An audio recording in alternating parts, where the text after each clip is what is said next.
They have the Corki that can Valkyrie out of it. So a little bit of a questionable pick. Maybe they're trying to chain it into a strong top lane ganks with the Maokai and the Jarvan flag and drag combo. So yeah, a little odd. I think that the Lee Sin probably is a superior pick right here. Gives you a little bit more presence and damage for dueling in the early game. But we'll see how it works out for Catch. He's going for a big team fighting jungler alongside the rest of his team. Just very focused on these 5v5s right now. SK Telecom, it will be Marin on the Fizz top, Bengi and the Echo jungle. So Marin is going Ignite, Teleport, Fizz top lane. Yeah. So that is going to be very, very aggressive. Also means we will not see a Cinder Hulk. So this is a departure from some of the other Fizz builds we've seen. Definitely. I'm curious as to what he's going to pick up in terms of his itemization here on the top side. And Bengi will make his debut on Echo. Exciting to see a new champion. And remember that Victor is still a champion Faker is professionally undefeated on. He's 6-0 now, I believe. I'll check it in just a second, but definitely a dangerous pick for SK Telecom. And we are about to get into the game. SKT versus SBENU, game 1.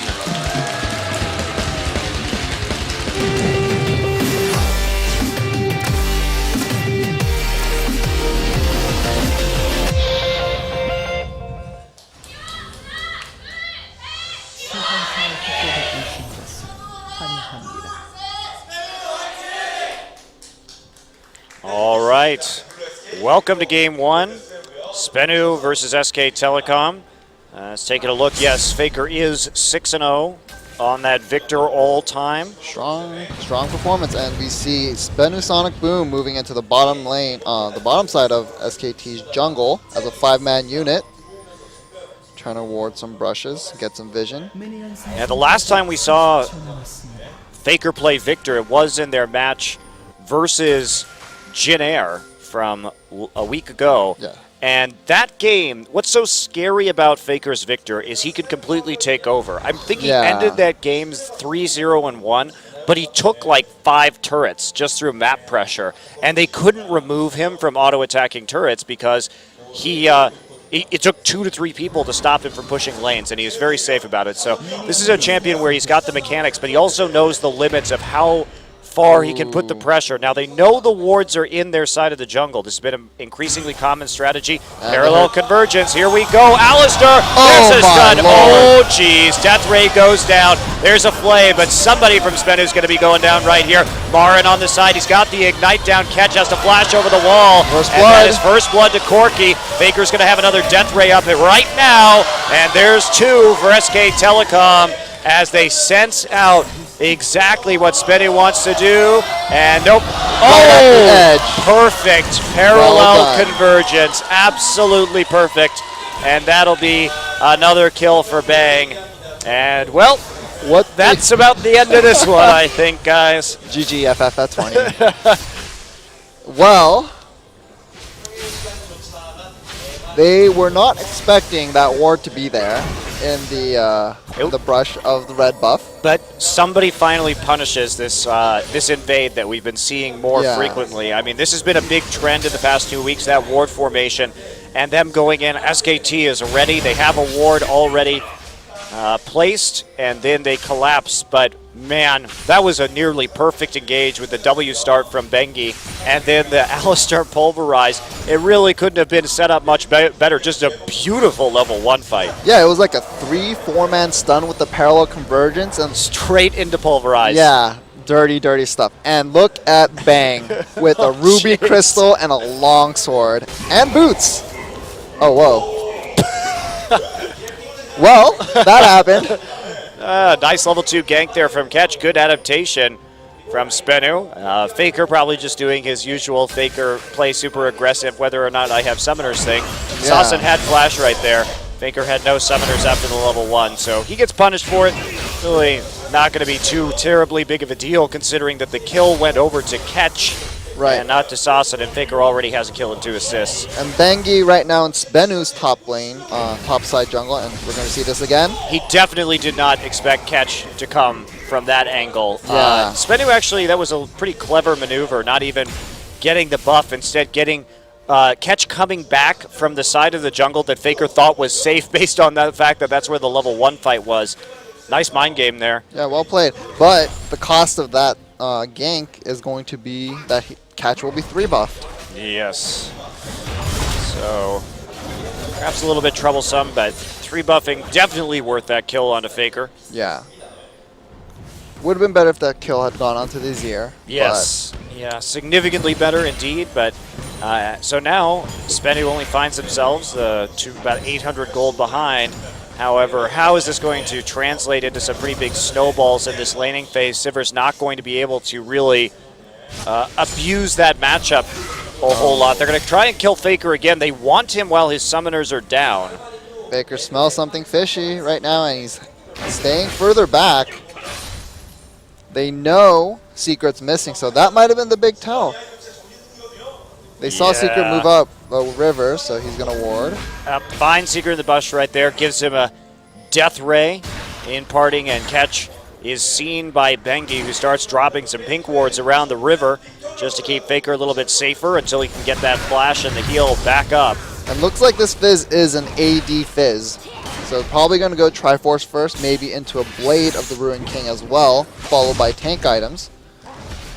So he's going to be maxing his W first, Seastone Trident. Yeah, I'm excited to see Marin play some more like assassin champions too, because it's just not something Marin does. Right, and back when he debuted, he was known for playing heavy roaming top laners back in solo queue with his big hype. Uh-oh, parallel convergence. Soul going to dodge out that, heads down to the bottom side, catches there. Remember, Bengi has 2 buffs, and that's not going to be a successful gank in the end. Soul not even having to burn a summoner spell right there as Wolf walks into the mid lane. Both junglers see each other and walk away. It's a truce, you know. Yeah, 2 ships passing in the night. No, not in the night. Not in the night. They can see each other, so definitely not 2 ships passing in the day, Barry. All right, you've got me there. Well, Faker's starting to get pushed in a little bit. See, that's part of the power of casting, is you have to know your idioms, Barry. See, English is my second language, so you know that's my excuse right here. Yes. It really is, actually. I know, but you learned both at such a young age that it's not really an excuse, is it? You'll never let me have any. Oh, I let you have fun. You're on the broadcast right now. True. That is very true. Well, things have slowed down a little bit. We see a bit of a tussle in the top lane. Oh, yes, the river back and forth. Marin still hasn't gone back to buy yet, though, so he's going to get pushed out a little bit, but he's not too worried. He's going to be able to get to that wave just fine. They're going back and starting to pick up some pieces of his Trinity Force. Sheen first. It will be Faker getting zoned out pretty heavily, though. He's actually falling significantly behind in terms of CS. And Faker is a player who is, on average, 12 CS up at 10 minutes and 300 gold up on his laning partner. Or opponent, rather. That's one of the most, I think, important statistics to keep in mind about Faker, is that having 300 gold ahead of the enemy mid laner at 10 minutes is a huge amount of gold to be ahead on average. Definitely, and it's like, what, 3/4 of an amp tome right there? So yes. The fact that you can get your items that much quicker, and gonna push out Saucin of the lane. Yes, wants to get rid of him right there. Faker has gone for another Doran's Blade, Forbidden Idol for Saucin after that shop when he got some assist gold. But he's still 20 CS in the lead, so having a good time after that gank. Wolf gets found trying to be cute around the enemy blue buff, seeing if anybody was going to walk in there. Deep ward's already in, though, courtesy of Echo and Bengi. And look at this, pink ward's on either side of the mid lane, deep ward's on the bottom side. This team plays around Faker so much. As well as they should, too. Yeah, they want to go after this blue buff back when it's going to respawn. Yeah. So, well, in the bottom lane, we see a BF Sword versus a Sheen and almost Phage. Almost Phage not going to complete that item, but Bang's CS lead is pretty commanding at the moment, and Marin starting to create a gap in the top side. This is definitely looking pretty focused on SKT right now, especially after that level 1. Bengi's here with the red buff. No level 6 yet. with a chrono break. He gets seen, though. Bengi doesn't know the exact timing of the blue buff, so he's backing off right now. He's going to go do his Raptors, but surely the wards will show catch going towards the blue eventually. Yeah, it's up right now, as a matter of fact. And so we'll wait to see what exactly SKT wants to do when it comes to contesting this blue buff. Now, the ward is timed out that saw Bengi previously, so he's going to be able to walk up. There's some aggression onto Secret. Combo goes down. Secret pulls catch in. Wolfsketch is going to flash the flag and drag. And now, Boomerang Blade goes out, but very inconclusive engagement. They saw Bengi coming down, I believe. Right. And Secret got chunked out so hard at the beginning of that engage, too. So even if they had continued, probably at least traded 1 for 1. Okay, Catch has dropped a ward over the wall into the river brush, so Bengi is seen and now still trying to make some moves on this side of the map. Soul pops his ultimate right there. Marin doesn't have an ult right now. Fish was used. No Ignite, though. Didn't see an angle for a kill. Now, SKT has to be careful here. They do not have TP, and Soul does. And even though SBENU's TPs are pretty sad most of the time, that is still going to be a difficult battle to fight if it ends up being a 4v5. So they're just going to go ahead and give it up. Meanwhile, Secret taking the worst end of a trade yet again in the bottom side. There's not much he can do because just the sheer amount of burst that comes from the Sheen on top of all the magic damage. Thresh just doesn't have enough armor to deal with this because he just passively doesn't have an gain armor. Yeah, he is squishier in the early game than I think a lot of people suspect. And yeah, just not a whole lot of action ever since that level 1. Bengi gonna hide in the brush right here. Just wait. I think he was seen. Yeah, I think he was as well. Marn feigning down the river. Just gonna recall. Handing over the blue buff, so cooldown boots for Faker. He's gonna be able to spam a lot more of those death rays to clear out the wave. Along with his first upgrade on the death laser, so hopefully he'll be able to catch up in CS at this point. Would be great for him if he could, but he's actually just been losing ground in that department. Yeah, for most of this game so far. So credit to Sassen. Tough situation. Faker was 1-0-2 going in lane, but he and Catch really made it work. Got a kill.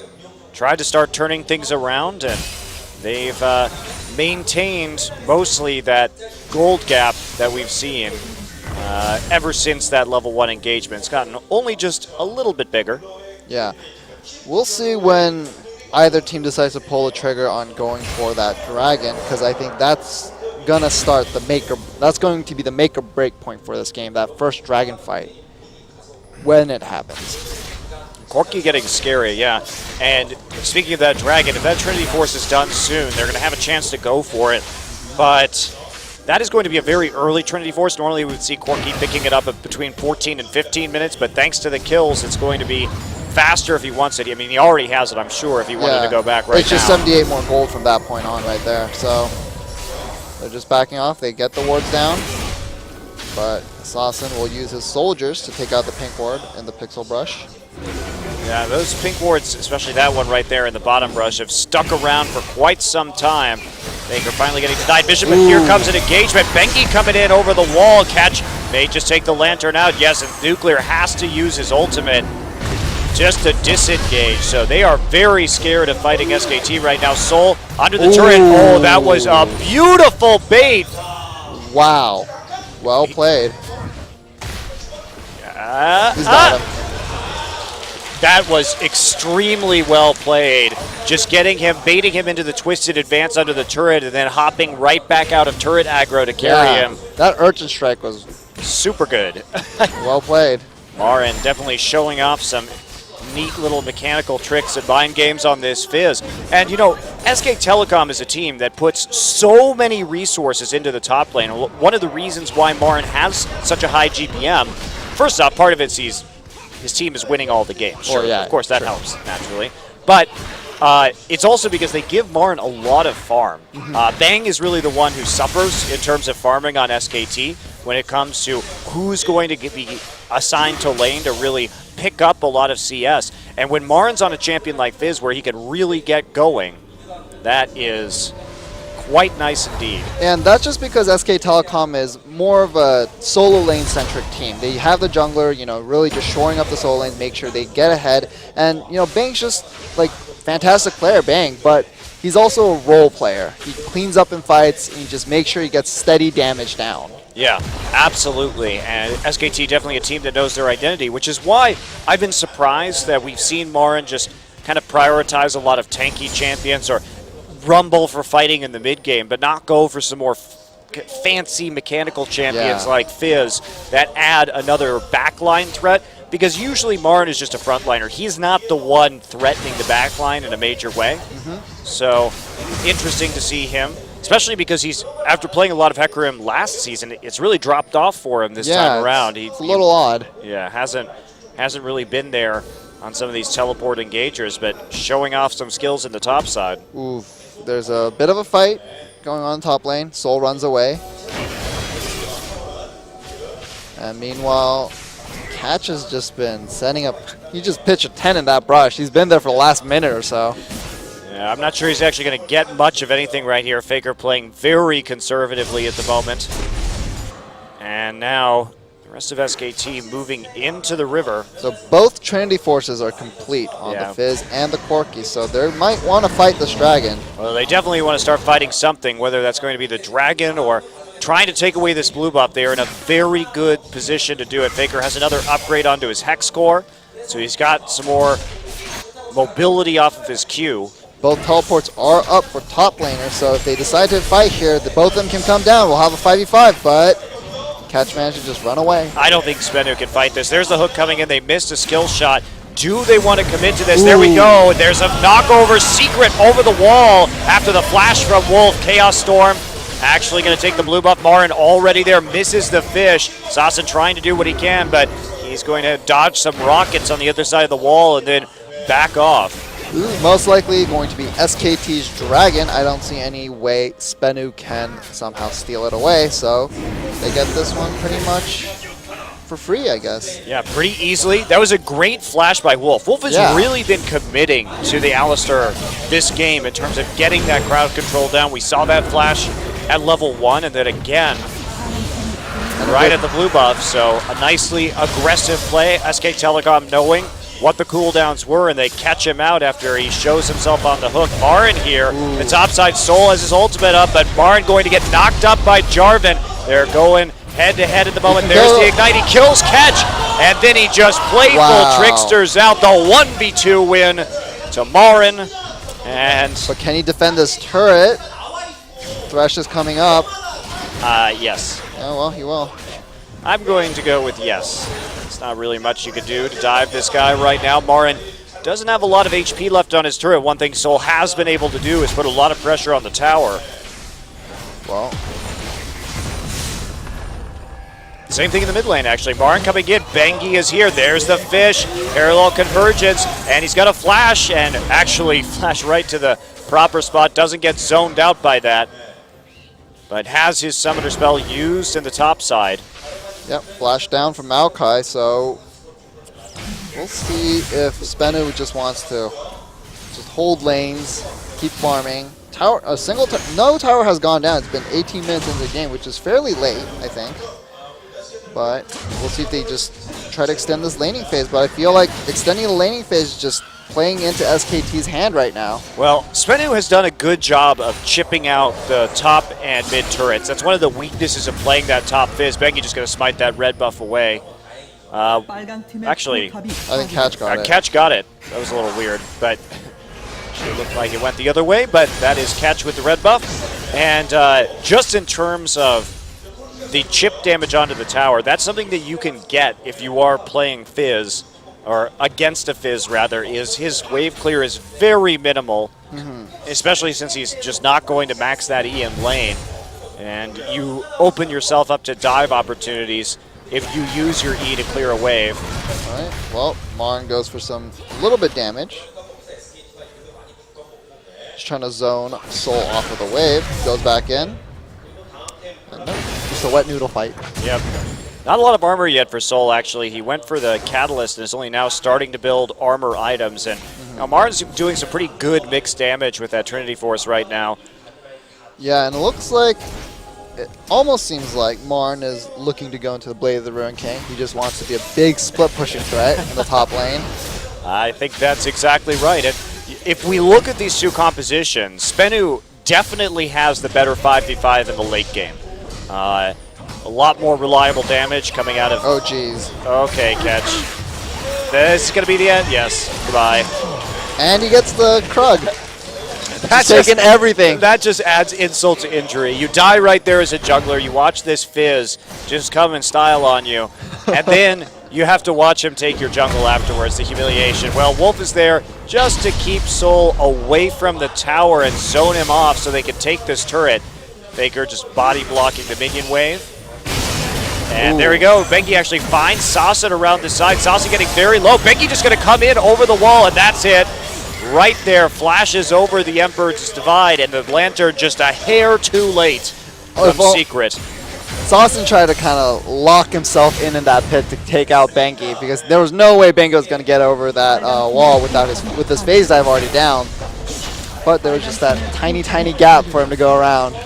Yeah, so now the siege really going down. There's 2 turrets, 3 turrets on 1 push from SKT after those kills. Faker going to get grabbed, but that's not very much. Faker using his heal right there just as a precaution.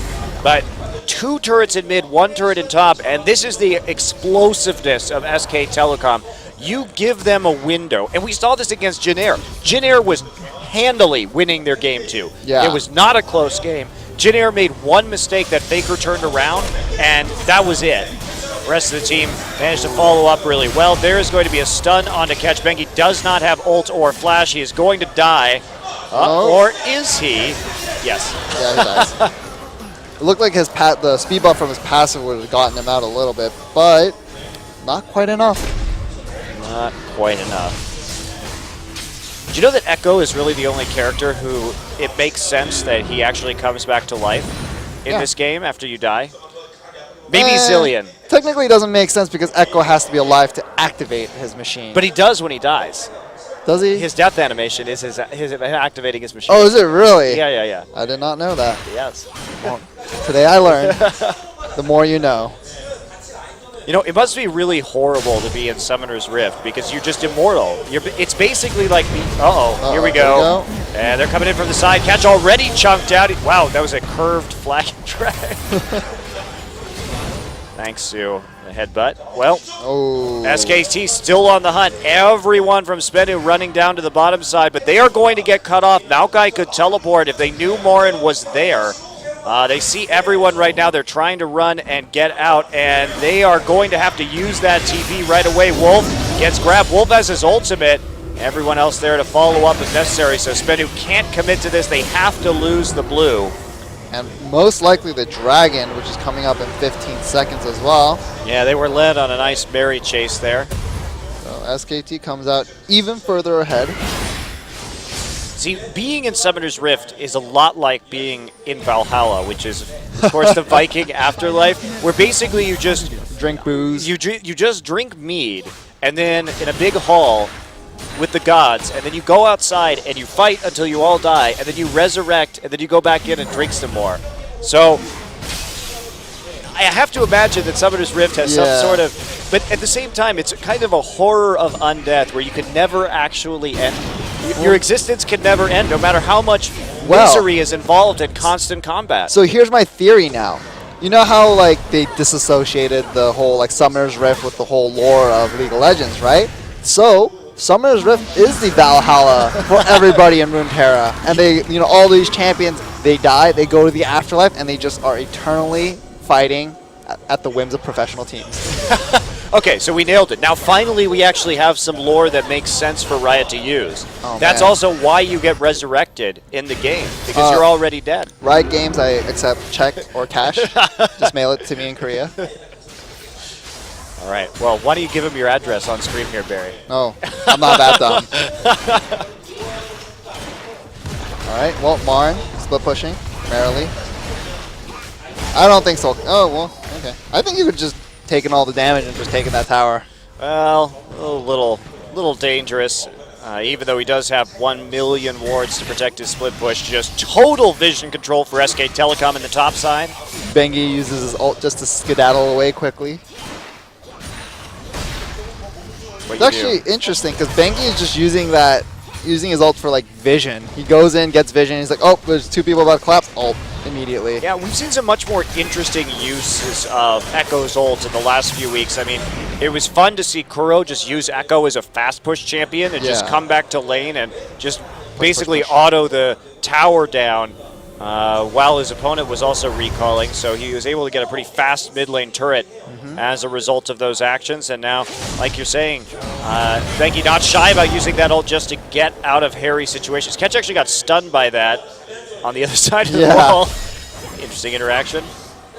And SKT turning their eyes towards Baron at the moment. They don't have a lot of pink wards. And then they're probably just baiting or just trying to get vision. We'll see Faker heading into the top lane to catch that farm, the little bit of farm that is there. Marin gonna push and hopefully get that tower eventually. Yeah, he's starting to have a huge CS lead compared to Soul. Yeah. Just the farm across the board, with the exception of Faker, is up in the favor of SK Telecom, just catching a lot more of those minion waves. Marin going for that pure damage Fizz build.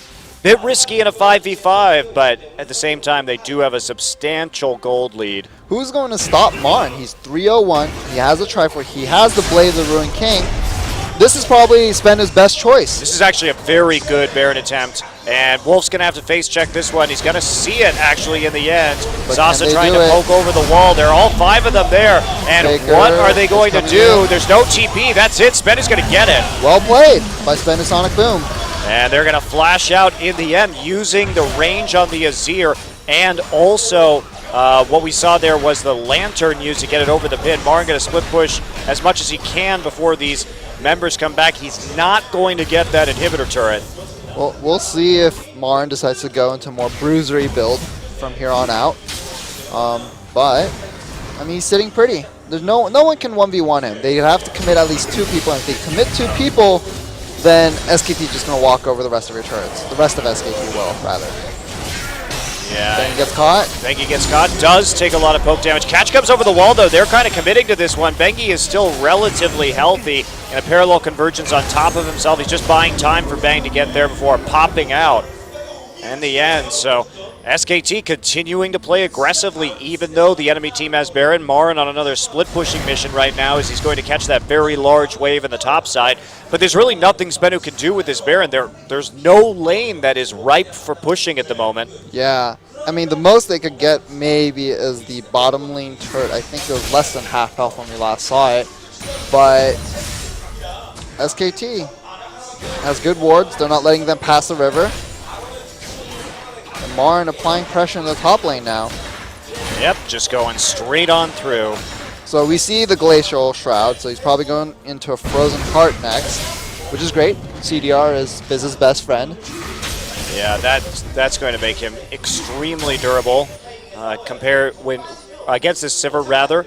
And also SBENU, they still have a superior team composition in the late game. That is definitely true. Pretty much unquestionable, as long as they can force a 5v5 engagement. And they have bought themselves some more time to get there. Magic resist going to be a big factor. SKT very vulnerable to MR stacking because Marin just isn't tanky right now, which means that he's going to be very easy to kill in team fights. Ooh, SKT is maybe getting flanked here. Faker flashes out. Wow, Catch going very deep. There's actually a Faker going to go down to Sasa. They've caught Wolf also. There was a TP into the Jarvan pit during that fight, so 2 for 0 in favor of SBENU as they really commit. Nicely done. Faker got deleted in that one. Well, it was a 5v2. Yeah. There was a good call from Catch. Catch actually used his Jarvan ult and then dropped a ward in the pit so that Soul could get there.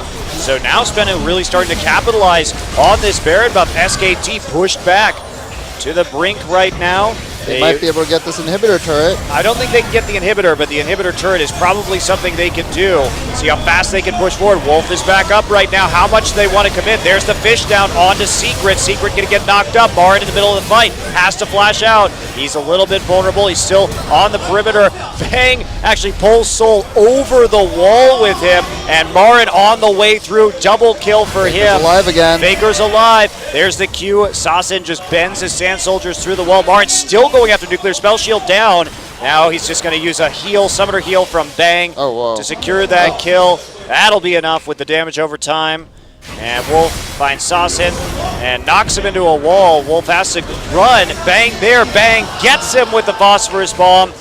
Bang doesn't even have to flash to finish up that kill. And now that is SBENU overstaying their welcome. They got the turret, and then they tried to get the inhibitor, and that was just a step too far.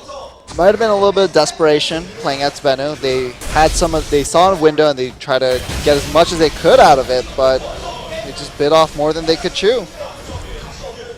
And now Faker has the Lich Bane, of course, an item that he started building on Victor this season that's been taken up by a lot of other pro players. Just the mobility that it gets you is pretty ridiculous. Going for the Home Guard enchant this time just to get out of base during that very scary siege. The possible 1-3-1 from SKT is quite high. Mainly because you have 3 Sheen items across, you have Bang with his Triforce, you have Marin with his Triforce, then you have Faker with his Lich Bane. So they could go for a 4-1 or 1-3-1, depends on what they're feeling safer with. But it just really depends on how hard SBENU can just find them out of position. Well, that is, and with the ward coverage that SKT has had this game, that is getting pretty difficult. And they may have gotten a Baron, but there's still 3 Dragons in the hole, and they're still nearly 10k behind. So, I mean, SBENU, it was a nice sneak of that Baron. SKT definitely didn't respect their ability to do it. It was a good shot call from SBENU to know that they had so many champions that could get over the wall to provide that damage. Definitely. Here we go. Now here they go. On to Marin. Marin has no flash, remember. So that's going to be a Playful Trickster. He's going to get under the turret. That turret has nearly no health. But Playful Trickster was almost up, and I think SBENU knew that as well, so they decided to back off and not give up the mid lane inhibitor. But, well, is that true? I mean, yeah, it's going to be the big question here is how fast Bang can push this before people get back. He's certainly going to get a decent amount of damage down with that Sheen. And see it nearly falls. So the cost of that attempted gank. Now, they got the top turret by pushing out the wave. It was just hanging by a thread. Oh, but that is definitely... Well, now Marin in the bottom lane catching that big wave, pushing towards that tier 1 there. So, Faker farming the jungle. Not sure why Faker needs to be doing this right now, but... He's got to keep his GPM up. Don't need to be taking Gromp right now. Or Scuttle Crab. There's no reason. Dragon is not going to come up for another few minutes. And that is... a little bit of a lack of pressure on the map right now, especially when Faker can just siege so effectively with this Victor. Yeah, and okay, SBENU sends 2 people to deal with Marin, possibly 3. SKT, meanwhile, in the middle. And they seem reluctant to commit to the split push right now. Yeah, a bit strange, actually. Maybe they just really want to go for this Baron. There aren't any SBENU wards that can really detect whether or not they're doing it. And SKT can certainly do the Baron insanely fast with this composition. They have 2 Blades of the Ruin King. Yeah. A ton of damage onto that monster. And here we go. Ward dropped over the pit. Quickly cleared out. Marin looking to change his split push up into the mid lane. He actually is going to find that pink ward, and Soul just not going to go on to him. Well, SBENU a little bit afraid of the Baron right now. They play some wards and then back off immediately. Yeah, they have to be very afraid of the Baron, but SKT going back on a shopping trip while Marin continues to press forward. Getting tankier by the minute. There he goes, on to Soul. Soul taking just a huge amount of damage. Marin is now past the Flame Horizon, 100 CS, over his top lane opponent. Yeah, and I wonder what item he's going to go next. He has that Negatron cloak. Is he trying to go for a Guardian Angel or maybe a Mercurial Scimitar? Wow, Marin just can't be stopped right now. Soul just doesn't do enough damage, and he just gets a fish tossed on top of him. And now Soul in a big world of hurt. There's the Urchin Strike going forward, and Martin's going to tank both towers easily. And is that the inhibitor? Nope. Martin's going to teleport. Oh, he doesn't get it. It's canceled. And there's a fight with Sasa going down. Oh. Strike through. Sasa has to use his heal. Is that going to be Marin is super fed. And that is going to result in him solo killing both Soul and Sasson and taking an inhibitor turret and taking the inhibitor. Marin's Fizz play is actually really good. He's dodging a lot of spells with this Urchin Strike. He knows exactly when and where to use it. Yeah, he's got the cooldowns really well memorized of his opponent's abilities just so he can outplay them on this champion. It definitely has been quite impressive to watch. Yeah, that's the second inhibitor that'll go down for SBENU Sonic Boom, and SKT is sitting pretty. Oh, Sweetgrass the Flash. He was afraid of the remaining damage coming in from Faker. Faker able to chase him very well with this Lich Bane, and that's going to be it. Soul gets caught and punted right out, just chain CC'd, and there, catch going to go in. That is not going to be enough damage as we have Bang mercilessly pushing down the turret. Martin has the GA now, so he's going to try and get some style points, just crush his secret behind the Nexus, and that'll be it.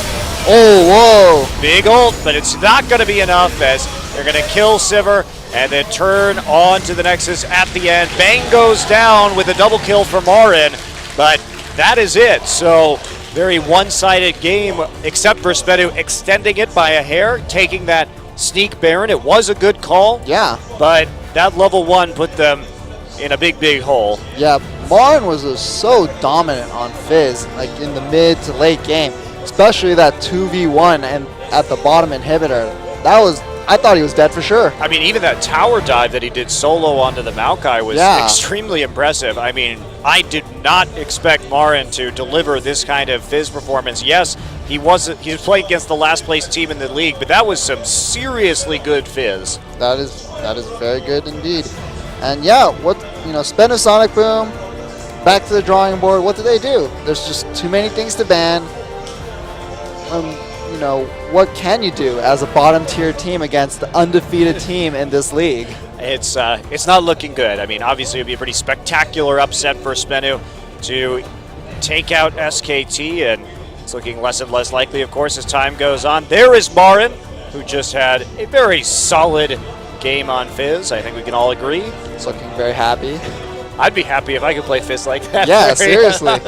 Just imagine how angry the enemy team would be whenever you just get out by the hair, just by a hair. Yeah, they can never catch you. They can. Well, SBENU really gonna have to think about that one. They got some champions like Sivir that they've done well on before, but just couldn't pull it out. They got outplayed in 2 out of the 3 lanes, although Sasson held his own, surprisingly, against Faker and did quite a good job in that Azir versus Victor matchup. But unfortunately, at the end of the day, Marin could just not be contained in that split push. Hard loss for SBENU, but there were some bright spots.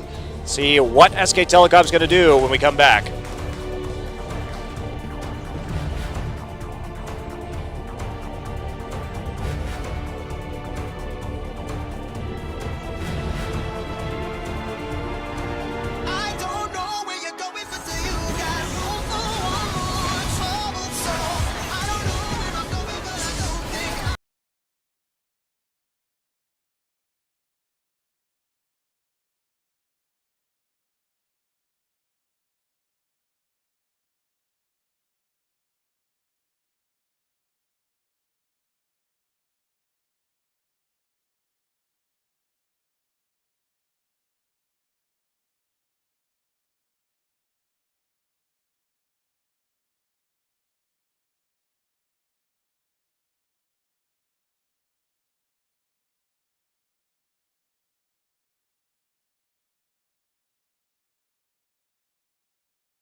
the surprise of not one person who is watching that game.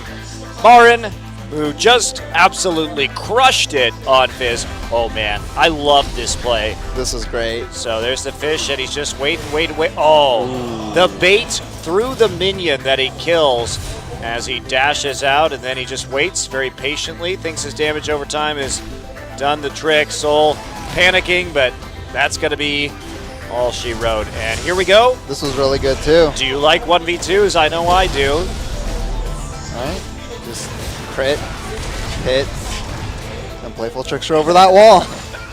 That's right, and look at that. This was insult to injury. Yeah, just chucking the fish over the wall, and then there's a smite that goes down onto the Krug, so he can get some health back, but it's just not enough to keep him alive. Marin gets the Krug as well, and then Secret going to fall during this inhibitor fight.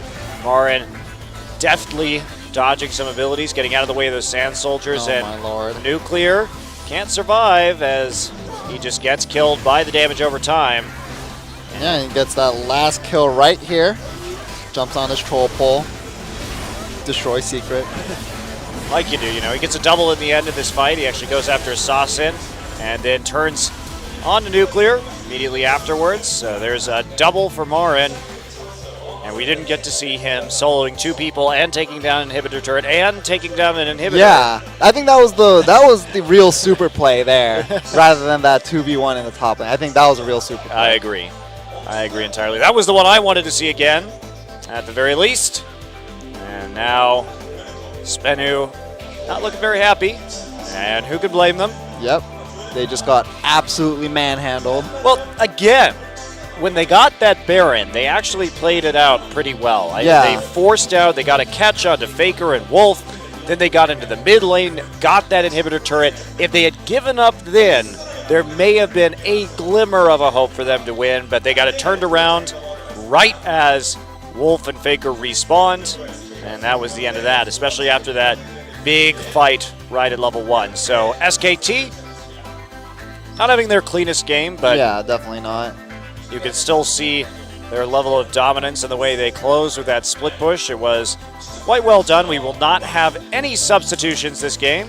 Going straight with the same players, and we're in picks and bans for game 2, and Evelyn banned right out the gate. Yeah, that's a bit interesting. Now, SBENU did ban Evelyn in the first game, and so it will be the Callista taken out right away by SK Telecom. Are we going to have those 3 jungle bans again, where we have to go on a sort of secondary junglers like Jarvan and Echo? I think we will. I think we will, Barry. Let's see what SBENU bans here. They're thinking about it. Yeah, it's taking a long time for them to decide to ban Rek'Sai, which is not surprising. Not surprising at all, because they want to get that first pick. Gragas doubt that SKT is going to let them have that one. They have to be a bit concerned about the Rise. Also, so is that going to be the pick that manages to make it through the draft? I can see SKT leaving up the Rise and then picking something to just kill it over and over again, maybe like with the Maokai and that combo we saw yesterday, the Maokai Nidalee combo or some other version. I don't think Nidalee is going to be played by Bengi. Well, yeah. Just my a hunch. sense. Just a hunch. Well, Gragas is the next ban. But Bengi still plays Lee Sin, so you could just very well go for a Maokai Lee Sin and do the same thing. Yes, you could. So, finally, what'll it be last here? The Nautilus Annie. Or the Annie? Okay, so interesting. We actually saw Annie not picked at all in the last game, a bit of a rarity in terms of Korea these days, where it usually goes in the first round of the draft on the red side. Yeah, a lot of teams valuing that instant stun with the Annie ultimate, and Nautilus will be the last ban for SK Telecom. So Rise up, Alistar up, so many choices. If I'm SBENU, I'm not picking Rise. Yeah, they probably, like, SKT would be the team to know how to camp that Rise and just snowball off that top lane. Yeah, I would be extremely worried about picking Rise, and I would just take the safe pick, which is the Alistar here. Keep it out of Wolf's hands, give you something to dive turrets with, something that if you're caught out, you could break the CC and walk away without dying. I definitely take Alistar if I'm SBENU. Would SBENU also maybe want to take the Sivir here as well? Well, they're thinking about it. They have 15 seconds to lock in a pick. No hovers. Yeah, this is it's definitely a rough choice for them, but I think that is the right one if you want to play conservatively. And that'll be an Azir locked in instantly. Not normally a champion that we think of with Faker. Of course, EasyHoon, generally considered the better Azir player between the two. But Faker's still no slouch on Azir. No, definitely not a slouch. But is he at EasyHoon Coco levels? We actually haven't seen him play it in a while, so he perhaps has gotten better. But I would say that he is not quite as impressive as either one of those players from what we've seen to date. Is he going to go on that Fizz again? I don't think you pick the Fizz right now. Yeah. That would be a bit presumptuous. That would be quite bold of SK Telecom, blind picking both of their solo lanes. Yeah, I don't think that's a good idea. They're going to play Janna, so it looks like they're going to be playing a disengaged composition. I really wouldn't be surprising to see Tristana come in here, considering SK Telecom's recent picks. We might also see a Rumble or a Maokai from the top lane, most likely, I would feel. I would see. It depends on what they want their AD carry to be. We could see Kog'Maw here, because remember that a lot of teams are now starting to play more and more with that Kog'Maw.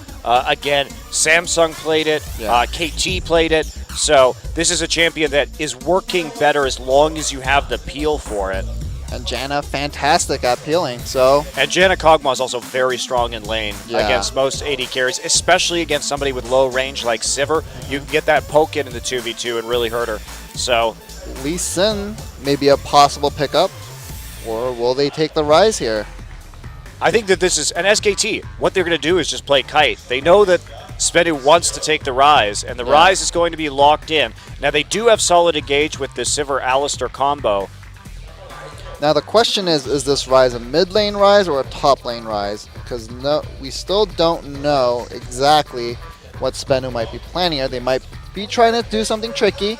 Maybe try to bait a top lane pick here and then counter pick it. Now, I think right here you just take Maokai and then you take your jungler, whatever that's going to be. Echo would be perfectly fine because you have more ways to prevent people from getting into the mix.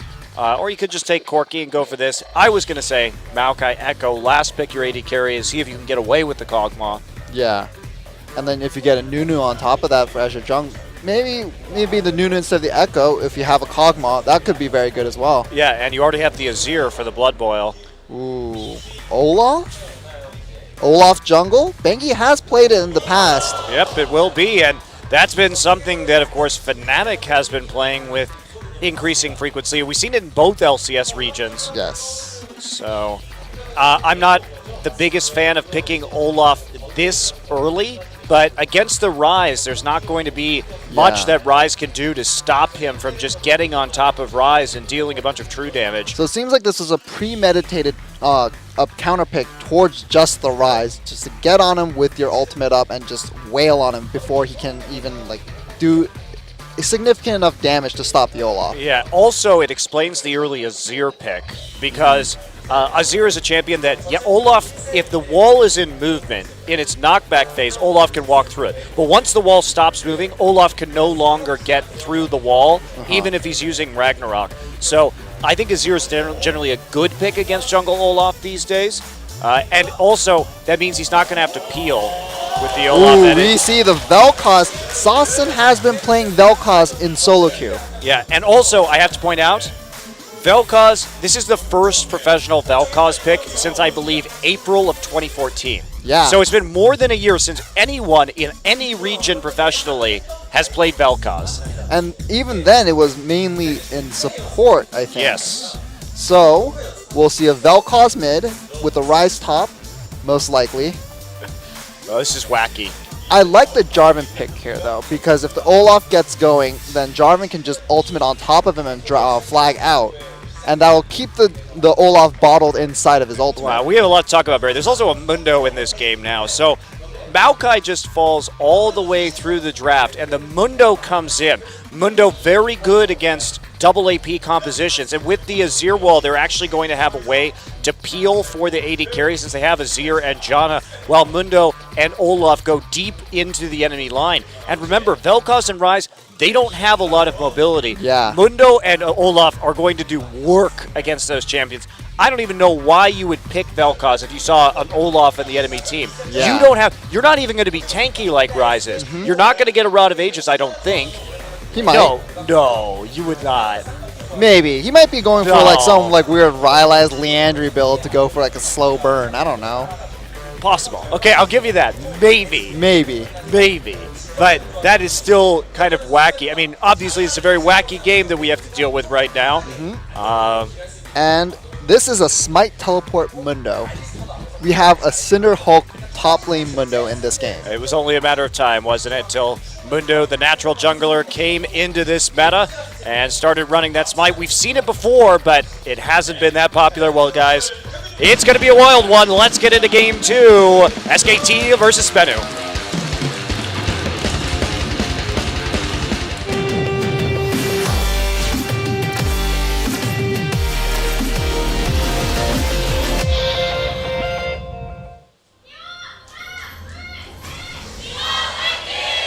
소환사의 협곡에 오신 것을 환영합니다. SBENU fans coming out today. Yep. Can they make this mid Vel'Koz work? I would be terrified to play this Vel'Koz against a ghosting Olaf, but they apparently have no qualms. Baron standing in the Tri-Brush. Baron going to have to run out of that. He's going to get Rune Prison, but there's no follow-up.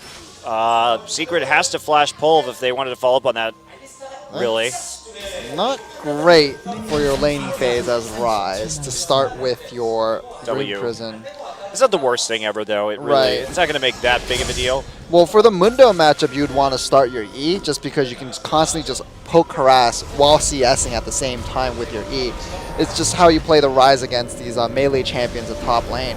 But W, not so ideal. Indeed. Well, he gets some wards down here. They're going to see Bengi. Not with a lot of mana anymore, using up most of that, so he's going to have to probably recall before he actually starts jungling, but it's like that's not going to be the case. Just going to go in with having used his mana on all his axes early and start jungling right at his blue buff, so he'll solve the problem that way. Still deep wards in from SK Telecom. That same ward formation for SBENU, but this time they're not actually going to be going for that red buff. They did see Bengi lurking around there, and I think they still have some pretty bad memories of what happened in Game 1 when they were collapsed on by SKT. Yeah, and a machete start for Marin. Interesting. Well, looks like he's going to be doing some jungling early, actually. Started over there at the Raptors and is now heading over to the Krugs, so interesting strategy from SKT. Yeah. Not sure how seriously I should take this because they're playing against SBENU, so I don't know if they're... Just styling. Yeah, why would you show something that you think is particularly strong in this situation? But Marin just going to get the last cleaver, kill onto the Krugs, and then... Head straight into lane, apparently. I guess, I mean, he has 5 pots, so why not? Burn that last potion, and then walk into lane. Rise is level 2, though, from his own trip through the jungle. Well, he can CS fairly safely from range with his cleavers. Yeah, I gotta use up more of his HP to do that. Well, you get a refund once you get a kill with it, so... As long as you do it perfectly. Bengi keeping himself a little bit on the lower side to get that extra attack speed. And threw that axe really far away. Okay. How does Korean Broloff sound? That's what I want to know. The people want to know what... I've actually never played with that skin. I don't play a lot of Olaf at all, so... I don't know, man. Your guess is as good as mine at this point. I don't know if Korea really has that archetype, that male archetype. They don't. Culturally, so that's why I'm curious. The name of the skin itself, it's called Broloff in English, but in Korean it's written as a Hyungshi Olaf, which means Mr. Bro Olaf. So it's a little odd. Ooh, Saucin gets good damage on Faker. Activates his passive. And yeah, it's an interesting translation. We're gonna have to go on YouTube later and listen to the Korean voiceover so we can actually find out what they say. Because now I'm really curious, Barry. I bet he just says "bro Masio" like literally word for word. I don't even know, man. That's right. We will unpack this mystery. But meanwhile, we're going to see if Bengi makes it to the top lane. The ward just ran out. Bengi knew the ward just ran out, too, so he's going to come up here. Can he get an axe down? There's a lot of chain slows. He's going to get one. It's not really going to be enough. Just a little bit of harassment right there. Has to back off in the minion wave. He took a lot of damage from that, too. So no flash. Took a lot of damage. Maybe not that worth it. Well, he's got... Oh, wow. Wow. Faker getting harassed here by Sasin. It's knocked up. And that is one thing that has impressed me about Sasin is the size of this guy's champion pool is actually pretty impressive. He really has been able to play a variety of roles for this SBENU team this season. And he's laning quite well against Faker's Azir as well on Vel'Koz. So putting down the harass, Faker's out of mana while Sasin still has about a quarter of his mana left. So we'll see if he can... Yeah, and CSing very well too. He's here. He's here to make Vel'Koz look good. And Yeah. There's an eyeball coming out the top, flying away. I didn't even know that skin did that. I've never even seen that skin. I haven't seen Vel'Koz in a very long time either, so I think the last time I saw is when I got totally rocked in solo queue by support Vel'Koz. Did more damage than the entire team. Yeah, I believe Scary. that. I remember when Zero used to play support Vel'Koz a while back. It was one of his pocket picks. So I'm thinking it'd be sad that there are no more wolves. They were taken earlier by Catch on the invade. And then everyone just going to recall here. So, SBENU, how do they keep this Rise and this Vel'Koz safe against the Mundo? Do they even have enough damage to deal with the late game Mundo? Well, and on top of that, if that Mundo goes a Skirmisher Saber, how are they going to kill him while that buff is up? You mean when that Mundo goes Skirmisher Saber? They're going double Saber here against this low mobility double AP composition. Sure, they have the Sivir ultimate, but the Ghost with Olaf gonna be pretty difficult to stop. And on top of that, that little speed boost you get right with his ultimate too. Yeah, it's gonna be rough. So this is definitely a difficult composition to play into an Olaf Mundo combination. Even if you manage to make it in the late game. The only Mundo we've actually seen this season so far has been Lilacs on Incredible Miracle, and wow, Sasin. that didn't go well. Actually, you'll be surprised to know. Yeah, Sasin's ultimate is down. Faker is low and forced to recall, so he's going to lose even more CS. Sasin is going to be up around 10 CS, but Faker decides to stay. Yeah, I mean, Vel'Koz in the lane hasn't really been the issue with Vel'Koz. I mean, when we talk about why he hasn't been seen, it's because he's really squishy. He's super easy to kill because he doesn't really have a large amount of self-peel.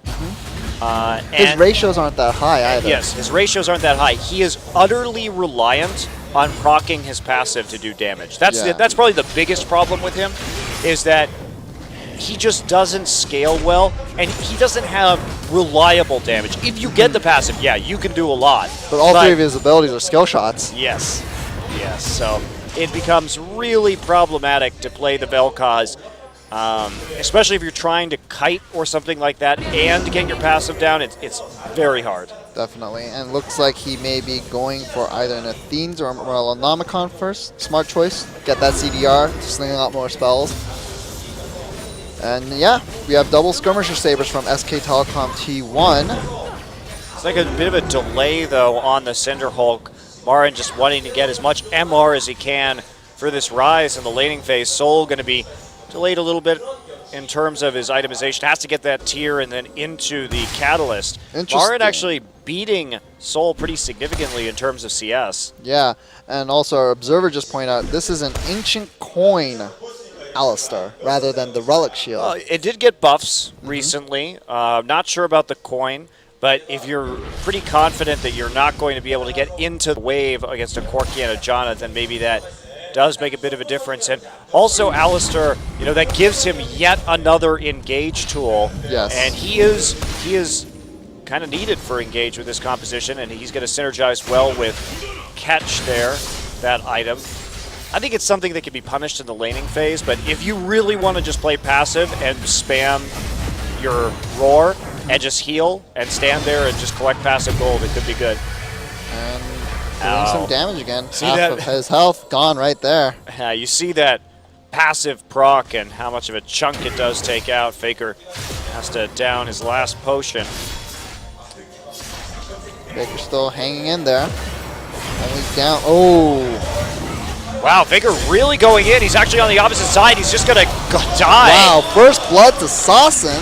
Yeah, that is not a good sign. Faker coming in, but did not respect where Ketch could be on the map right there. Ketch just ready to follow up immediately, and the Emperor's Divide can't stop the kill from going down, even though Wolf was already on his way and had used his exhaust.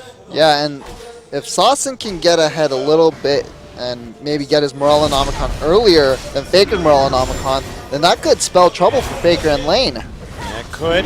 So SBENU wants to turn this into a dragon. Doesn't seem like there's a lot that SKT could do. They are going to fall behind at the dragon count early. First one will go over. Bang. It's knocked up and tries to get a phosphorus bomb. Just going to do a little bit of poke damage, but they can't commit. Bengi not going to be able to clear that ward as Secret bounces him up, or we can get that final hit. And Faker now back in lane, but a bit of a hard time for SKT. They're down a dragon, down 500 gold now. Saucin curving the Q around the minions to hit Faker. Always a good time with Vel'Koz. Alright. I'm actually curious to see if Saucin's maxing his Q or his W first. There's different schools of thought on mid lane Vel'Koz. The W gives you much superior wave clear to constantly keep shoving the wave. The Q is much better if you're more about poking and harassing. So I'm actually very curious to see what he's maxing first. Yeah, well, we keep an eye on it next time he goes through. Now the counter jungling has begun as Soul recalls and Marin goes back to pick up that Gromp buff with the takeaway, and that is, you make it a little bit harder for Soul to lane against him and give him that extra gold. So, you know, the nice thing about having this Mundo into the Rise, especially with the Machete and the Smite, is that Rise takes so long to ramp up that you actually have a lot of freedom in terms of jungle invading to really snowball while Rise is weak. Yeah, and you know, even though he's up 20 CS, it's probably the gold difference is probably even a little bit higher than that. What that represents currently, mainly because of the early Hunter's Machete as well. Yeah, that is going to probably be a big difference as we hit maybe the 20-30 minute mark just in terms of gold between these two top laners. And now Faker there in the mid lane just clearing things out. Saucin continuing to have a small CS advantage, but got that kill. So he does get the Morellonomicon first, and he does have that edge. So Saucin really doing well today against Faker in spite of some adverse conditions in game one, really turning it around with the help of Catch. So the focus on Faker has been helpful to keep SBENU in these games. Yeah, and he is maxing his W, in fact. He just wants to match Faker's wave clear with his own. So he's going to be a little bit lacking in the damage territory unless he lands both procs of his W and gets a passive as well. So yeah, that's going to be a little rough to do. Has to have very good placement on that ability. But that wave clear is pretty nice, gotta say. I do. I will say it, Barry. That wave clear is pretty nice. Well, blue buff was handed over. We have Soul with not much mana being aggressed on, but nobody decides to take anything further. So, a bit of a lull now. Yeah, as usual, I mean, we have a lot of champions that need time to scale in this game. SKT wants to play late when this double AP composition is not going to have answers. Oh, good damage To the tanks that they have. And I love how Saucin is so freely just throwing out his ultimate. And it's on a very low cooldown as well. So, and it's slow, so it's actually, you know, might as well just use it to gain more dominance in lane. You know, build that CS lead. Keep Faker going back home. Like, don't let him roam. Yeah, well, it's proving quite successful to this point. Faker actually just going back for the Wolves, and he's happy to farm under the turret at this point in time, but it has been a pretty methodical push forward by Sassen. And look at this. Olaf has been waiting in the top lane forever right now. Here we go, and there's Soul. Gets knocked around just a little bit. True damage goes down, but they are not going to be able to. They're actually just going to dive this. Marin, I don't think you can do that. No, they have to back off. Way too dangerous to dive in that situation. Bengi's ult was on its way down. Bengi actually going a little early there. He had been waiting in that river brush for an extended period for Marin just to come back. Yeah, it seems a little odd to try to gank then because Marin's ultimate was down at the time anyways. And Sassen's ultimate is almost back up, so if Faker decides to stay any longer, he might get destroyed by the Disintegration Ray. And wisely heads back. Marin again on the jungle invade. Oh, Faker's still here. If Sassen lands one ability, he's going to go all in on Faker. Yeah, he's got that flash up. There you go. Faker has to pop out, uses the heal. Yes, he playing with fire, but Sassen getting the necessary chip damage onto the turret. Faker getting very low. Well played by Sassen, indeed. Sassen definitely showing us something I didn't know about Vel'Koz today. Quite the lane bully. Quite the lane bully. Marin completes a Cinder Hulk in the top side with that back. Doesn't have to use the teleport. Bengi there, just clearing out the minions in the mid lane. So we have 2 Cinder Hulks on SK Telecom T1. Sivir is definitely going to have to get a Blade of the Ruin King this game. Yeah, that is certainly going to be a prerequisite to SBENU victory. Secret knocks Bengi out. Catch still there doing the Raptors. Catch does have the Smite. Smite War is won by Bengi. And I like Sassen's build. He's going to build into that Liandry's Torment to add even more of that the percent health damage to his abilities. And 3 of his 4 abilities, in fact, have some form of disable, so he will get that full 4% burn. Yeah, if he can actually land him, that's going to be what we have to watch out for here. But so far, he's been doing quite well. SKT has the position onto the Dragon. Do they want to do this? Soul is in a major power drop right here. Has not even finished his Rod of Ages, and he has that tier, so they're just going to try and steal it with the Boomerang Blade. That is not going to work. Bengi securing SK Telecom's first Dragon. We are pretty much identical in terms of gold. Marin just going to get some more hits down onto the turret. Soul. Actually, Marin takes a little bit of damage right there from the turret, but still healing up a storm. Well, he sees that Soul is very low on mana, so even if he procs that passive, he can't get that full chain snare anyways because he's out of mana. So Marin just trying to get as much damage onto the turret, like you said. And he might get it if Soul doesn't TP back after his recall. Well, it's a bit of a race right now between who can get the tower first. Will Sassen be able to take out Faker's turret in the mid lane? Or is Marin going to grab the one of Soul up top? Looks like Soul is going to lose his turret first. I guess he didn't want to teleport and give Marin the teleport advantage, so at least he can match the teleport for teleport right now. But Sassen just CSing slowly.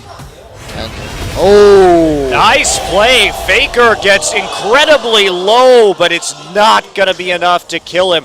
That was just such a good play. So he shot the Q into the brush and managed to hit Faker with it. Faker still backing out. The turret goes down, but great play on the side there from Sassen. Faker thought he could play a little bit aggressively. Sassen was kind of zoning himself out right there by coming over, but he looks very strong in the laning phase on this Vel'Koz. Well played indeed by Sassen. It would have just been the icing, the cherry on top if he had gotten that kill, but they get that turret. The first time we've seen Vel'Koz in forever, and then solo kill Faker with it. Well, yes, that would be pretty impressive. It's already impressive what he's managed to accomplish. Yeah, but the big problem though is once laning phase breaks, can SBENU Sonic Boom keep both of their carries alive? And can they do damage against this Mundo that has had a lot of farm already and is now benefiting from so much additional gold via the Skirmisher's Saber? And you also have to, how are you even going to do damage to them when they have 2 Sabers on your primary carries? So a very troubling situation for SBENU. Definitely. Well, we'll see how long SBENU wants to keep this laning phase going, because it looks like it's not going to be in their favor if they break it any later. But mid lane turret is down. Are they going to go for this? No, just a ward into the brush to deter. Axe goes the other way to make sure catch isn't going to go in. And deep invades on both sides. Yeah. Well, looks like it's going to be one of those games with a 20-minute laning phase. Yeah, well, it's a lot of, again, there's a lot of scaling that needs to be done here.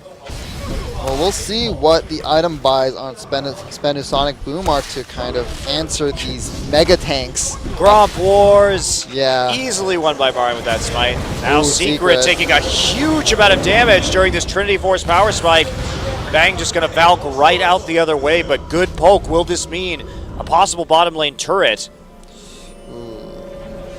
They can absolutely dive onto the Sivir if everybody leaves, and that's what she's going to do. Bengi's there waiting in the tri-brush.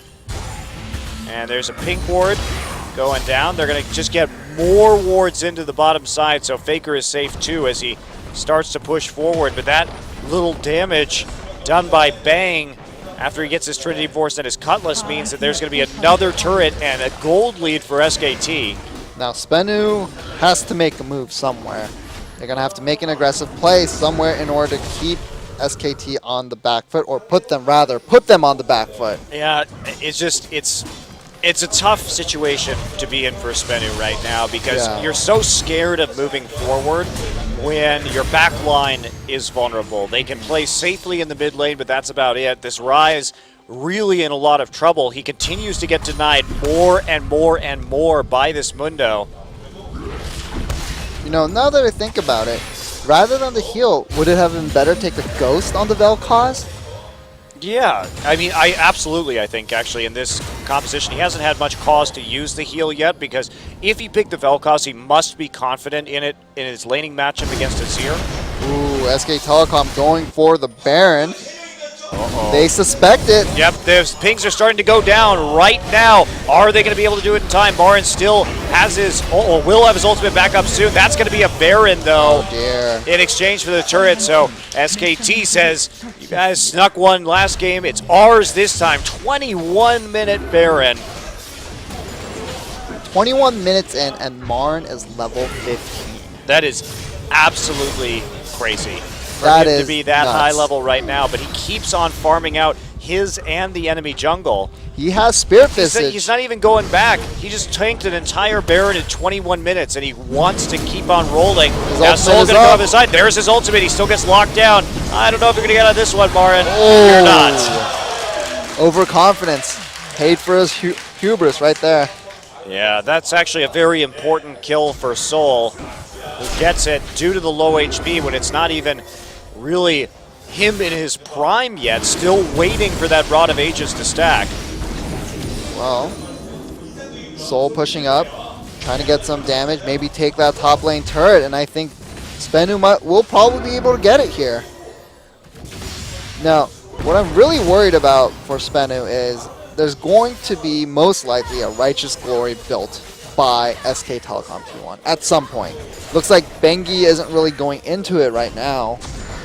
Yeah, he just wants the magic resist right now. His team needs an Aegis of the Legion. But here's a teleport turnaround. Bengi wants to go for it. There's going to be so much chain slow. Catch, going to get hit by a cleaver all the same. And here come the axes. They want to turn on to Secret. Secret has his ultimate, but that doesn't help the true damage provided by this Olaf. Catch Soul just has no wants mana. to pop out and flash out of his own ultimate in an attempt to escape. It's not going to work. Cleaver after cleaver landing, and Secret Here has comes no Vel'Koz. ultimate. Oh, can't Vel'Koz get it? Here we go. Oh The big beam over the wall and the turnaround. Sassin on the roam, but what will they lose for this? Tier 2's already down.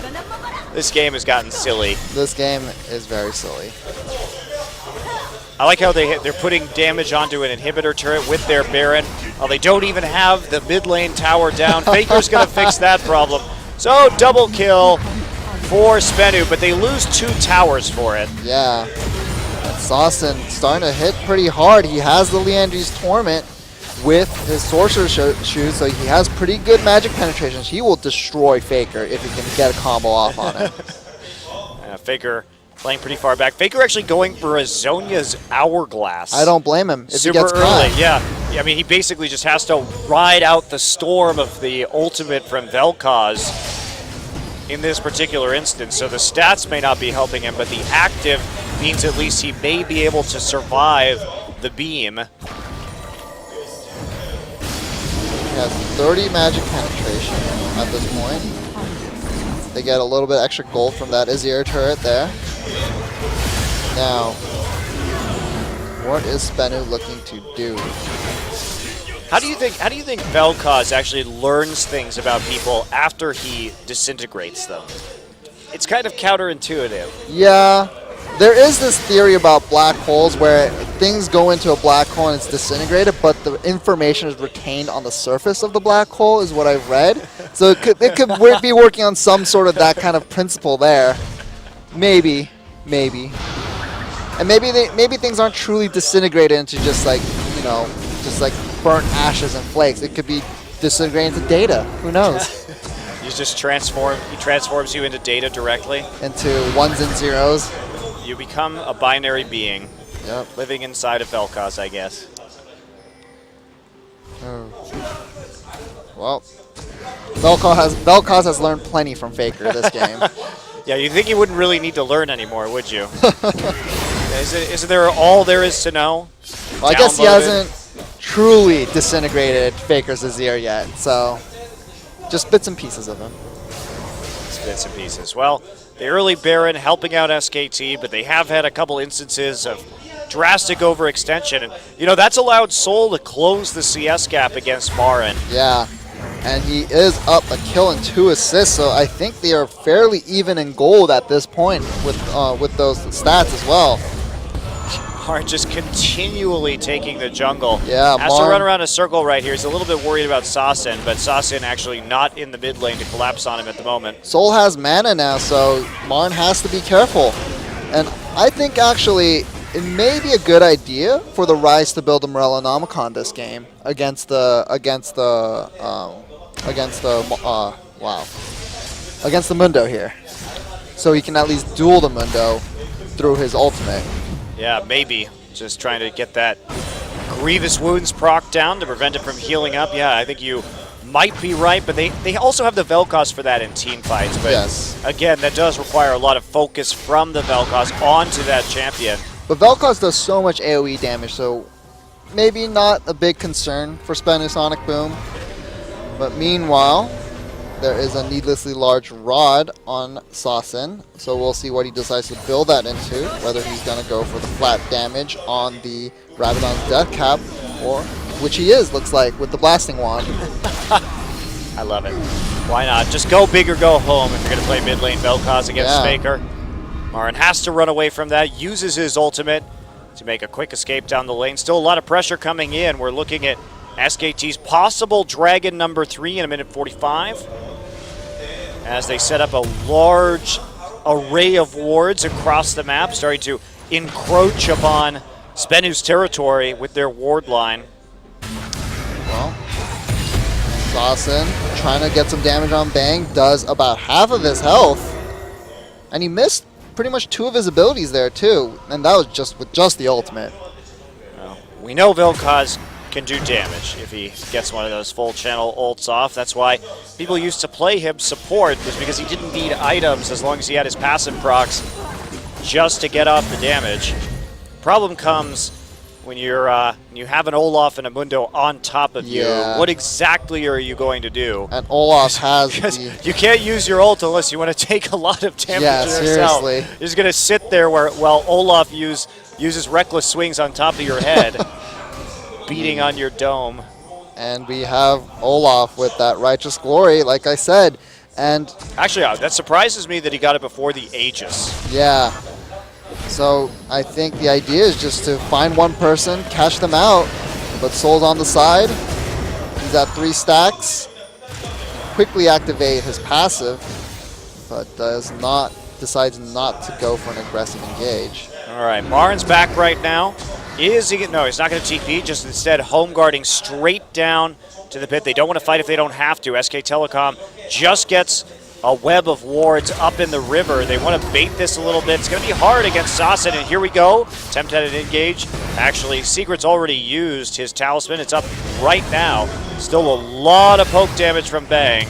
And he gets Bangy. Bangy's knocked up. And there's the ultimate Ragnarok coming in right now, but they can't actually close the gap. The talisman is going to get them out. Now Bengi turns around. Remember, he can't get out of that right now. Just as the ghost, Bengi's going to go down. Meanwhile, Marin in the back line, and look at the beam, absolutely annihilating Faker. And now this Mundo, he can't do anything. Marin late to the fight.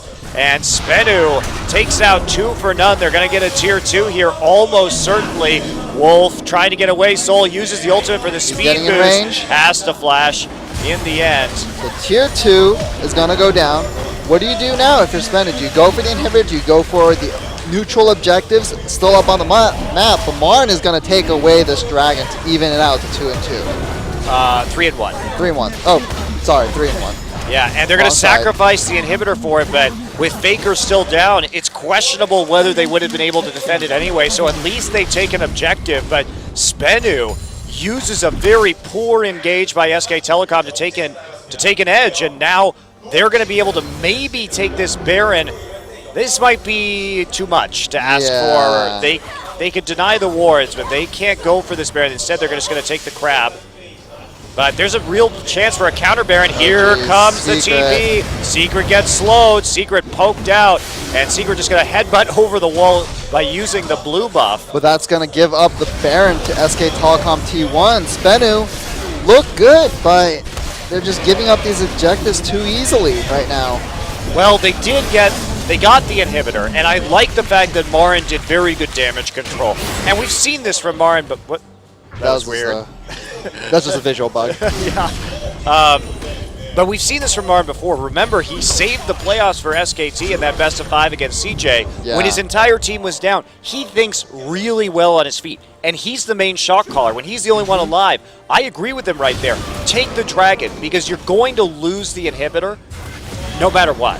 So look at this play again. I mean, he's just not there, though. Bengi going in, he can never find it. And then Catch turns around right at the end so that he bottles up the Olaf so no one wow, Sassen with the flash knock-up into the ultimate. Yeah, beautiful Vel'Koz play. Why does this guy practice this champion this much? I mean, maybe he was waiting to pull it out against Faker. That's all he was waiting for. Reminder that SKT has no kills so far in this game, yet they have had 2 Barons. Yep. 2 Barons, 3 Dragons. It's my kind of game.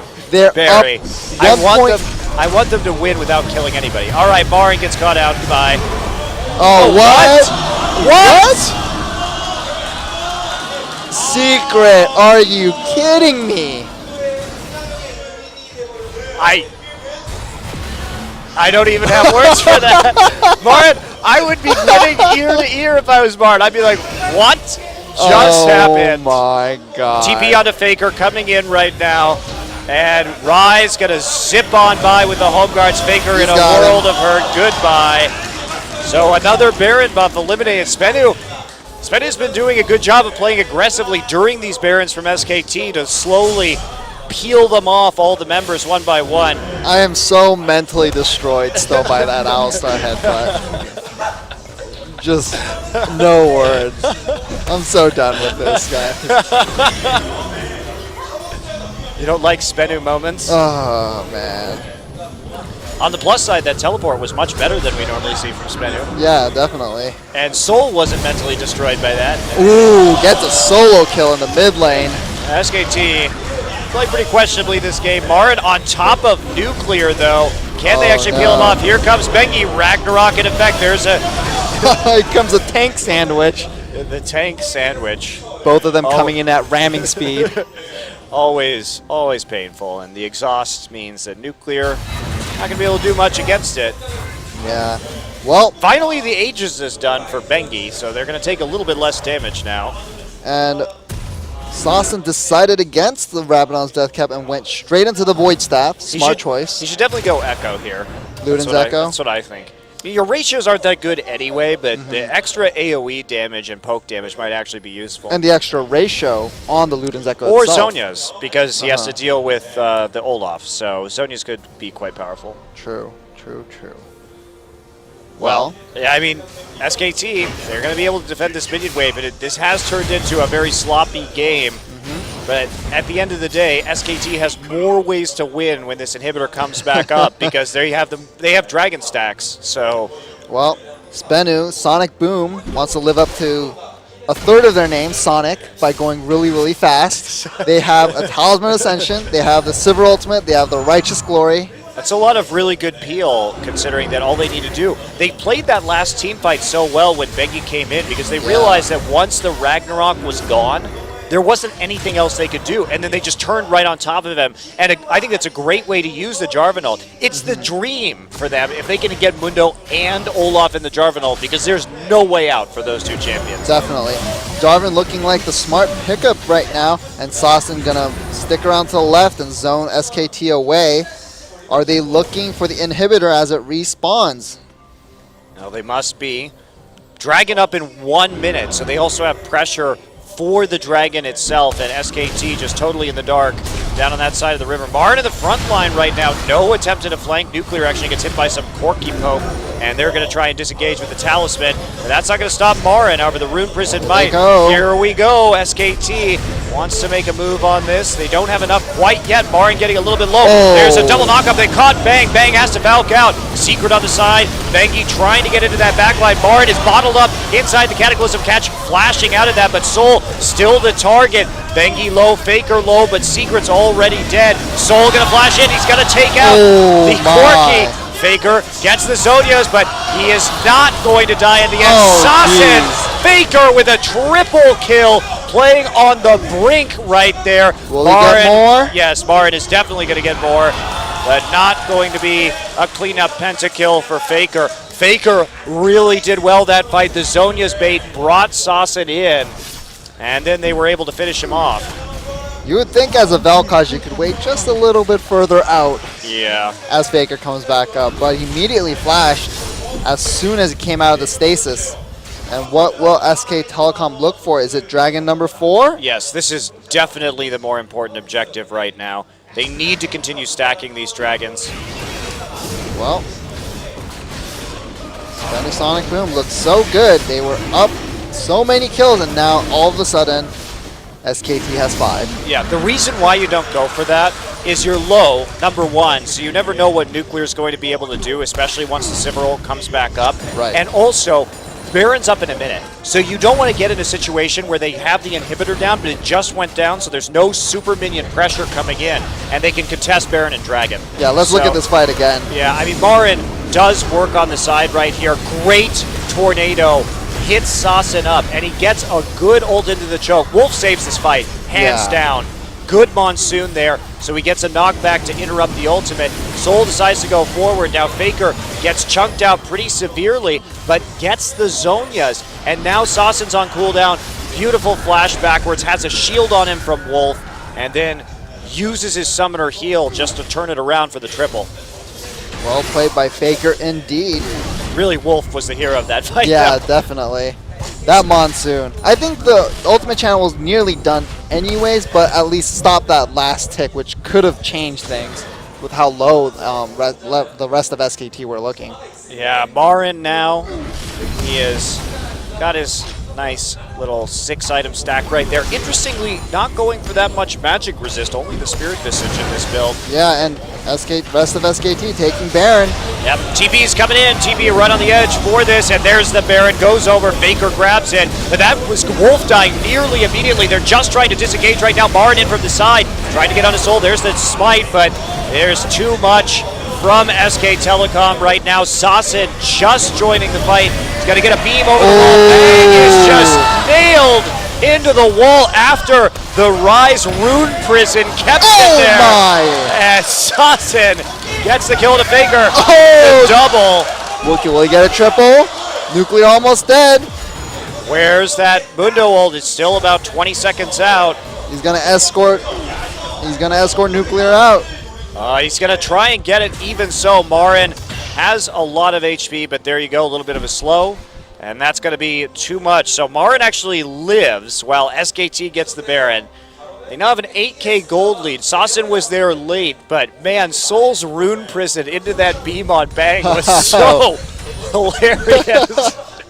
The full channel right there on the squishy. Yeah, and SKT, of course they were going to move forward right there. Sasin was just hit him with a max range beam. You couldn't really be more safe than Bang. He was hugging the wall on the opposite side of River. Not his fault at all. Which is a great play from Sasin. Well, Mundo is 6 items. He has a Warmog, which is being boosted by the Cinder Hulk. Let's take a look at this again. So the way this fight starts, Wolf actually doesn't have a chance to do much besides just blow his Monsoon and immediately die. Now Marin gets low, but has his ultimate available. Look at Sasin on the side, does slow up Marin a little bit. Now they commit to this, but look at that. Oh my lord. Bang. Now he had a QSS, but he actually used it early. Yeah, he right used there. a little too early. He used it early, so he got hit by the Rune Prison after. Well, just well played by Sasin, to be honest. Knowing the limits of his champion. Well, Soul is getting really scary, and even though SKT has this gold lead, the Rise is rapidly approaching 6 items, has a GA. Right. So I would be a little bit concerned if I was SKT, because the amount of damage that's coming out right now was Luden's Echo, by the way, for the Vel'Koz. And he has another needlessly large rod. Which, what will he bite into? Is a Zhonya's Hourglass or a Rabadon's Death Cap? I would maybe lean towards a Rabadon's Death Cap. Because if you're really confident that Rise and Jarvan are going to peel for you, then I agree. Well, I feel like in most of these fights, what's going on is that Soul gets in there, SKT dumps all of their cooldowns on Soul, which leaves Sasin unmolested in the back. So he doesn't even need a Zhonya's Hourglass to pump out damage. It's also that Ketch has been doing a very good job of timing his Jarvan ultimates to deal with the Mundo and the Olaf. Definitely. So I would say this is a game where you would feel okay in getting a Rabadon's Death Cap over your Zhonya's Hourglass. And there's also a Zeke's Herald for Wolf in this game. Wow. They know that with all this AP damage, that Bang does need a little bit of lifesteal tanking. Marin is huge. Yeah. And what will the last item on Rise be? SKT should absolutely just push this wave, get as much harassment down as possible. And there we go, there's the engage. 2-man knockup. Faker is annihilated. Sasin actually lives. Bang can't finish the kill. Bang is going to get some damage down there, diving the Azir turret, but 2 members live with a sliver of health. I can't believe Sasin lived through that. Faker died during the knockup. In the 1 or 1.5 seconds that he's knocked up, he destroyed him. He got destroyed. He has GA. He has GA, but there's still a full health Mundo next to him, and that's going to be the end of Soul. And that was a very poor fight from SBENU. Oh, jeez. Well, here comes Sasin. Yeah, the big raid boss. Marin going to die, but Bang's still alive with full HP and a lot of poke. He's doing a very good job of kiting this. And the question is, can they delay this dragon enough? I think they can, but SBENU looks like they want to push up the mid wave. SBENU messed that up so badly. They needed to prevent this 5th dragon. They absolutely had to. Now, they may be able to still do it. Looks like they can. But you don't walk into that pit right there while SKT is still around when you know that you have to get the dragon. Yeah, but Bang's Sasin still harassing. Just zoning. Sasin doing good damage. You just recall and go forward and wait for it. Oh, dear. Not going to actually finish it off. They get the dragon, and they're going to get out safe. So SBENU turns it around. Sasin's knockups have been so good in this game so far, but and then he has to go do that. This game has been silly. Silly. It's a good word for it. What? Okay, is Nuclear going to run away? No, Faker's going to get him. Faker has to flash for it, but gets the Sand Soldier to drive the spear through Sivir's heart. And Marin doing? he needed that ward, Barry. He really wanted that ward in there. And he's in SKT's base, phoning the rest of his team in. Just give him a call. Yep. Come right in, guys. It's a free inhibitor. And I think they may be able to take the Nexus here with the Azir. You have 20 seconds before Saucin comes up. Bard actually taking a lot of damage from this turret. Now the engage, but Secret has to use his ult very early on, and that is just Catch trying to bottle him up, but he has no more damage. Soul cannot get a kill, and in the end, SK Telecom is going to win this game. Saucin's back up. Will he get a sick ultimate? Oh, there it goes. He gets he died. Gets one, but he dies. He got no one. He got no one. Oh, I thought he actually managed to take somebody out on the top side, but that was just Bang flashing out of it. Mar doesn't even look happy after that game. I wouldn't be happy if I was SK Telecom T1. You got taken to the brink by a mid-Vel'Koz. I had hoped that SBENU would win, because that would have been hilarious. Yes, that would have. But honestly, SBENU did much better tonight than I would have thought. Yeah, definitely. That second game looked so crisp at moments, and then there were just these small mistakes that they made repeatedly. I mean, that's a hard loss for SBENU, but Yeah. honestly, like, it's not that bad because they did well in game one. They snuck that Baron, they tried to turn it around, had some decent shot calling. And game two, man, they were looking pretty smart in terms of their team fighting. Definitely. Especially Catch, who he was locking down with the Jarvan. It looked like they were taking steps forward, and they really did push SKT to the limit. But in the end, some of these poor recalls, poor positioning issues did hurt them. The lack of experience showing for SBENU Sonic Boom, maybe. And, you know, we see these glimmers of brilliance. At least we see glimmers of them. No. This is the first time, Barry. This is the first time I've actually been somewhat impressed by SBENU. Not even the Juggernaut comp earlier in the season? Nope. Really? No. Okay. Not at all. Well, It wasn't enough. But tonight I have a new appreciation for some of SBENU. So that was a very intriguing game. I hope we get some more crazy picks at our next set. It will be Ku Tigers versus Samsung. And Ku riding a big win streak right now. yeah. And, you know, Ku really wants to go to Worlds. They have a lot of circuit points, and they just want to finish strong and make it get that second seed, or even possibly the first seed. And Ku is the one team, too, in Korea that I could say has just improved week after week after week. Yeah. Every time we see them, they look a little bit better. They haven't had the same faults. They lost early in the season, but they've been on such a roll recently. So we'll see how it goes. SBENU, obviously very